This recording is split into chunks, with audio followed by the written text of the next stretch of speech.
Say, what's cracking, YouTube? It's your boy 16 to Life, and I'm back like I'm on a parole violation. Yard down. Now, for those of y'all that's new to my page, in 1994, I got arrested. I was eventually sentenced to 16 years plus life. I ended up doing 24 years straight in the California prison system. During those times, I accumulated some good stories. I'm going to give y'all one today. Now, in the event you happen to like this story, please be sure to leave a comment, especially on this story. This story is a little different from what I normally do. I would like y'all to leave a comment and tell me what you would do if you had got caught up in a situation like this. Also, if you haven't subscribed to my channel, be sure to subscribe to my page and hit that notification bell. That way, anytime I drop a story, you will be notified ASAP Rocky, and you can hop on it whenever you're ready. Also, y'all be sure to check out some of my music. Man, I rap. The music is definitely fire. You're going to definitely be pleasantly surprised. I just dropped a video called Go From Here. About a month and a half ago, I dropped a video called Never Gave Me Therapy. That song right there is on all major platforms, Spotify, iTunes, Apple Music. Y'all check that out. You also can type in 16 to Life Music and check out some of my songs on there. I got videos and I got some audio versions of some of my songs. You can check out, type in 16 to Life, then you can type in Never Gave Me Therapy, Etched in Stone, Ride With Me, Tax Time, Surrender That Money. They all go. If you like more positive stuff, type in By My Side, The Revolution, or A Queen. You know, you're definitely going to be surprised. Like I say, man, don't get it twisted. I definitely get busy on that mic. Now, with all that being said, let's hop into it right here. Now, like I say, this story is a bit different from the normal stories that I give y'all. But this is a serious matter right here. And, just to check the story out, man. The story takes place in 2000, I would say 16, 15, somewhere up in there at CMC East. Now, CMC East, it's a different prison. It's unique because the way it's built, the building reminds me of a college dormitory. You would walk into the building and immediately there's a podium and a CO sitting. There's two COs actually sitting at the podium. Now, if you turn to the right, there's a long hallway, and maybe the hallway is maybe about 8 to 10 feet in width with cells on opposite sides. They call that the low side because the cells go from like maybe cell 1, you'll walk all the way down to maybe possibly cell 25. Then on the opposite side, cell 26, and you'd come back up to cell 49. Then you have to, you walk across, there's like I said, the CO sitting in a podium, and the same thing on the other side, except the cells may start at cell 50. You might go all the way down to 70 on the opposite side, 71. You come back up and to cell 99, and they would call that the high side because of the high numbers. They also, when you would walk through, they'd have what they call a little grill gate. Now, the grill gate is kind of like one of those the bars that you would see on an old Western movie. At night they'd open this little box and they'd pull a lever down and they'd lock us in there. And then in the morning they'd open the box, pull the lever down, it would free the cells, and then they open the grill gate, we all could come out. And so now this story takes place not in the building that I was in, but the opposite building, because there was two buildings on the yard. Now, depending on what CO was working, we were supposed to stay on our respective sides and on the tier that we was on, because like I said, the building has first tier, second tier, and third tier. But some officers was cool. If they were cool, they would let you run up, upstairs, maybe go to the day room. Some would let you go right to the grill gate and call somebody if you needed them or whatever. It just depended on, the officer. So these, the two dudes in this story that I'm talking about, we're going to call them, for the sake of this story, we're going to call them Dre and David. Now, Dre and David, neither one of these dudes, and they happen to be from the same city, but neither one of these dudes was a gang member. They both was non-affiliates. They both was real cool and laid back. If you got to know either one of them, you would think, well, damn, what is this dude in here for, man? Because they was so, like I say, they was chill, man. They didn't try to act hard. They were just regular dudes, And so they happened to be in the same building. Now, I don't know if they was on the same tier. They may have been on opposite sides of the tier, but the particular CO that worked was cool, so he let those guys go back and forth. So both of these dudes, they knew each other and they interacted with each other some.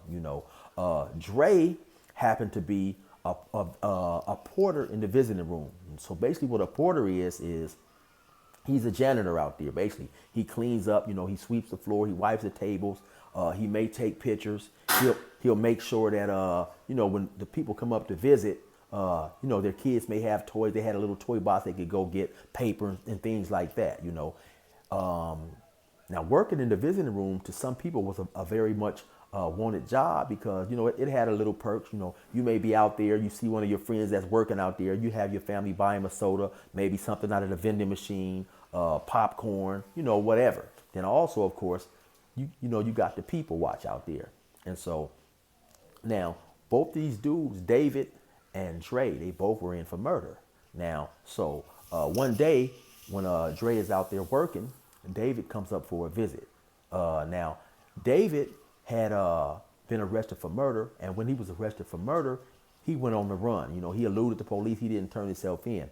During that time he was on the run, his family was getting threats. We gonna get whoever we can get for killing whoever had got killed. You know what I'm saying? So now while David was on the run, maybe 3 or 4 months into him eluding the police, his brother got killed at a party. At some point, he was captured. Then also, at some point in time,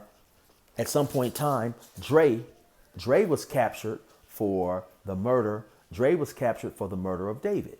Now, so like I say, we fast forward back now to the visiting room. Dre's out there working, doing his job. David's family come up to visit.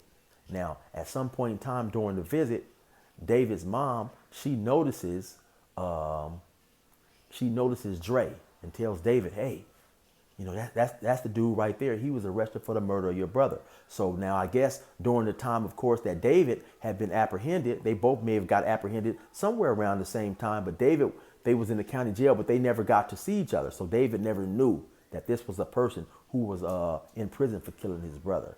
So now, of course, I'm assuming that David had to be just, shocked. He had to be hurt. He had to be angry. Here he is. He's seeing someone that he knows, that he's been interacting with, he's been talking to, he's been lightweight cool with. Come to find out, this is the same dude that killed his brother.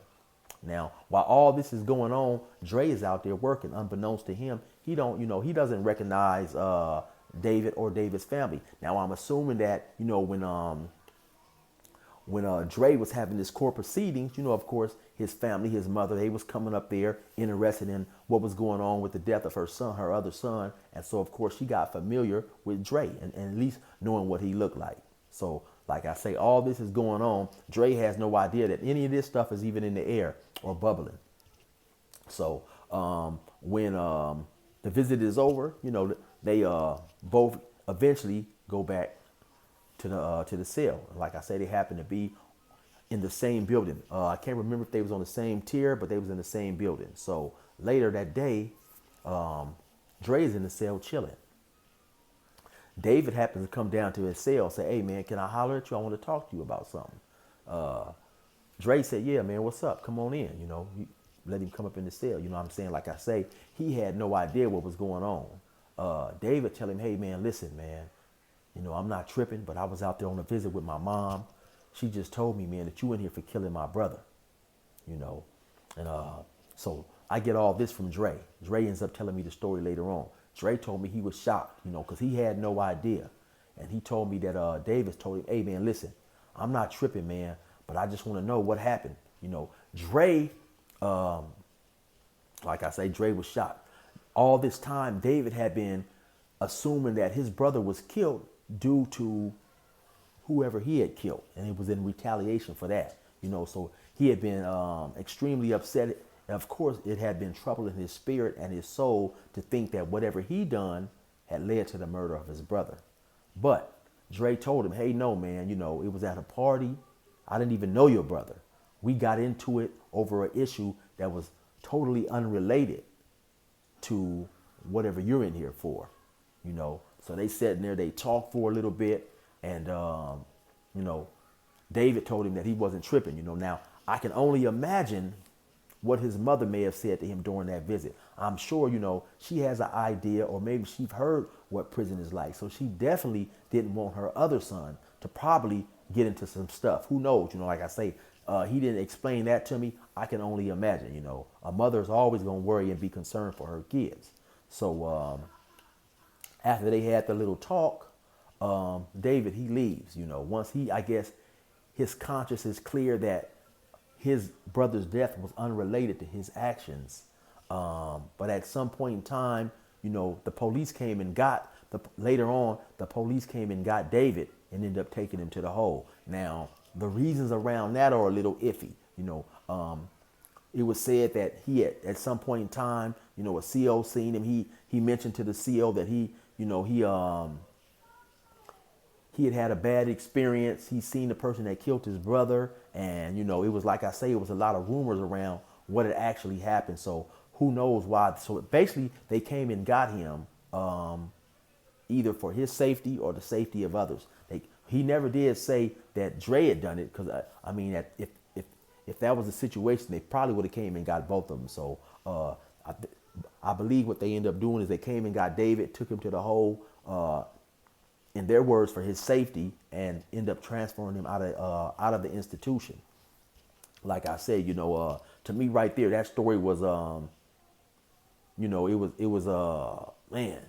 it was a trip because imagine, being in prison, and you run across a person that killed your brother. I'm assuming most people would probably want revenge. But like I say, David was up there with his mom. Who knows what his mom told him? His mom may have asked him to promise he wouldn't go back and get in no trouble. I really can't say. All I can say is that's an extremely tough situation for anybody to put themselves in. David just wanted to check and make sure that his actions didn't lead to the death of his brother. So Dre, me and Dre talked, man, and Dre told me that they got into it over an issue at the party. So that's just a real tough situation, And I asked Dre, I said, well, damn, man, you was up there all that time and you had no idea? He was like, no, he never knew because he didn't know the dudes, And so that's a cold situation right there, man. And it's that situation right there could have went any way. Like I say, Dre even didn't have no idea. So David definitely had the drop on him if he wanted to get him, If he wanted to get him, he definitely could have had him, could have, took advantage of the element of surprise and really done that dude in. But, that's my story right there, man. It's a lot of stuff sometimes that happens. I've heard many stories about people getting revenge in prison. Maybe I can hit y'all with a few more if y'all like stuff like that. But anyway, y'all definitely leave me a comment, man. Let me know, would you have gotten more trouble? Would you have done something and possibly, because he already had a life sentence, David. Would you have done something and possibly made it to the point now you're not getting out? A lot of people say that, what they would do and what they wouldn't do until that situation actually presents itself, man. So it's always hard to judge another person in another situation unless you've been in that situation yourself, man. So anyway, that's my story, man. I hope y'all like that.